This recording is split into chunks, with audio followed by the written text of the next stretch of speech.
Chapter 11. Face the Music. I turned and headed up Golf Road. It was late, as I didn't wear a watch. I could see my mom's office light was on. Crap, I thought. I'd hoped she'd gone to sleep, but it was the end of the year, and busy and stressful time for bookkeepers, especially my mom. Often she would stay up late doing the books. This usually meant she was grumpy, and the kids should stay clear.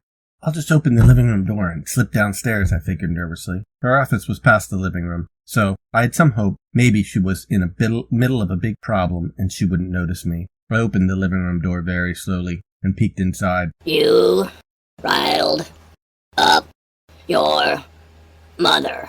Good, no dog, I thought. I shut the door behind me, crept across the living room. The light from my mom's office shined dimly down the hall and illuminated my path to stairs and safety. As I put my foot on the first stair, I heard it. "Bill, come in here for a moment. I need to talk to you." My whole body went from tense to limp. I was deflated. I turned and moped my way into her office. She didn't look up from her ledger. "Bill, isn't it a wee bit late for you to be coming home?"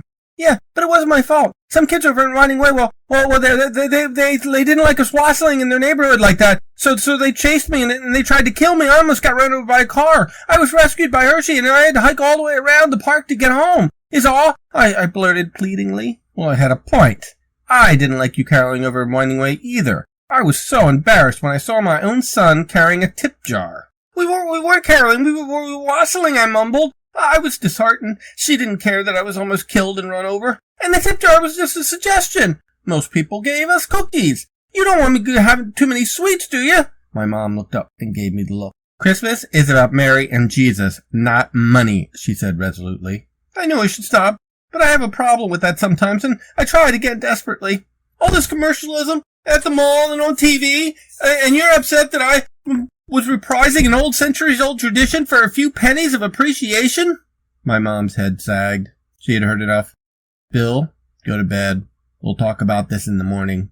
And don't make any plans to leave the house any time before New Year's." She went back to her ledger as I slumped my way to the stairs. As I climbed up on my bunk bed, my sister Beth chuckled.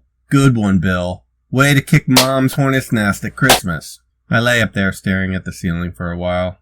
I did actually like singing with my friends, I thought. And soon, I was asleep. This is the end of Chapter 11, Face the Music.